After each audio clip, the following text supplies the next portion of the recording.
La semaine du sommeil était un projet ayant lieu au Collège André Chavannes pour sensibiliser les élèves à l'importance du sommeil. Elle a eu lieu en début mars de cette année. Il y a eu plusieurs aspects au projet, un questionnaire relatif au sommeil des élèves, des siestes proposées en salle de gym et des conférences, ainsi qu'une brochure distribuée à tout le monde.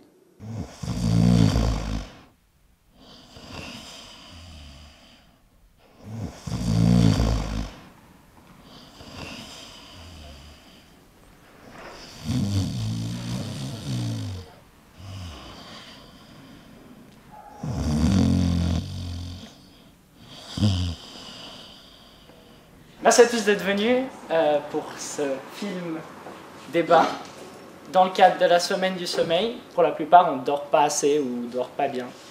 Et du coup, il y a eu cette idée qui est venue de faire une semaine du sommeil. Il y a eu des matelas qui étaient posés en salle de gym, vous pouviez dormir. Il y avait des vidéos qui tournaient toute la semaine sur les différents écrans. Il y a une enquête qui a été faite sur votre sommeil, tout simplement. Et puis aujourd'hui, il y aura justement cette discussion. Puis demain, il y aura encore le docteur Stephen Perry qui va venir faire une conférence sur comment est-ce qu'on va gérer aussi le sommeil pour les examens et sur le sommeil en général. Les deux personnes qui sont venues pour nous, c'est Isabelle Moncada de la RTS, qui est donc l'animatrice de 36.9, et le docteur Stephen Perry, qui est docteur au laboratoire du sommeil des HUG. Un quart des Helvètes souffrent de troubles du sommeil. Les nuits rétrécissent, 7 heures en moyenne, soit 50 minutes de moins qu'au début des années 80. Tu passes combien de temps tous les jours devant ton écran ?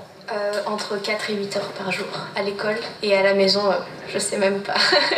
Les médecins experts du sommeil insistent sur le fait qu'un enfant ou un ado a besoin de dormir nettement plus qu'un adulte.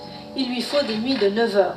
Avec la présence envahissante des écrans le soir dans leur chambre, on est loin du compte. En 2 heures, tu as fait plusieurs cycles de sommeil qui sont importants pour l'apprentissage. Alors je ne sais pas si je casse un mythe et je ne sais pas s'il y a une vraie raison biologique derrière, mais je pense que si les examens de l'après-midi sont plutôt réussis, c'est parce qu'on profite du matin pour réviser tout simplement. Si tu fais une sieste de 1-2 heures, tu risques d'avoir de la peine à démarrer. Si on dormait le nombre d'heures biologiques nécessaires, au fond on se réveillerait spontanément sans avoir besoin d'un réveil. Combien d'entre vous se réveillent le matin avant que le réveil sonne, naturellement? Si tu dors peu ou tu fais nuit blanche, étonnamment, le lendemain, tu es presque excité.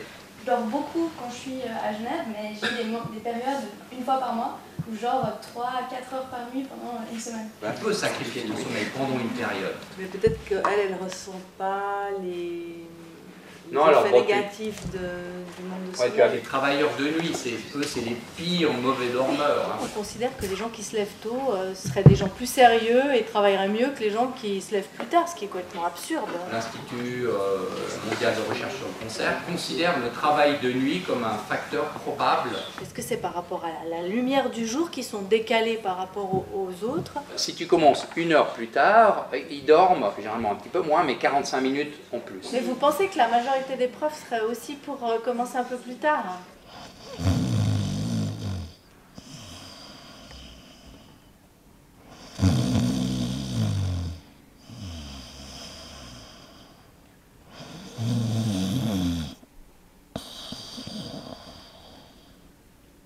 Il y avait des matelas par terre. Qui les a utilisés? Voilà une personne qui a fait une sieste dans les matelas et qui a dormi combien de temps? Si vous avez vos heures de sommeil, il n'y a aucune raison pour que vous dormiez la journée. Si on dort 1 heure, on sera beaucoup plus fatigué que si on a dormi 15 minutes. Vos parents vous offrent la tablette et la dernière Xbox et le truc. Et quels sont les tops de vos activités de loisirs? En fait, c'est utiliser le portable, aller sur Internet, écouter de la musique, et en 4, c'est rencontrer les amis. Et donc, vous voyez, il y a quand même énormément d'activités écran. Ces activités écran vous rendent probablement un peu plus sédentaire. Aussi, vous faites énormément de choses à l'horizontale. Et généralement, le cerveau, dans cette position, on dort.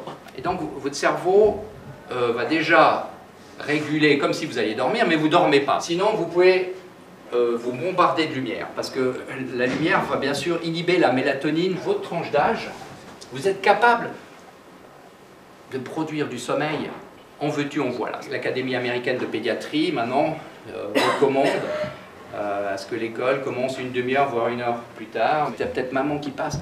Ma petite chérie, c'est l'heure de te réveiller.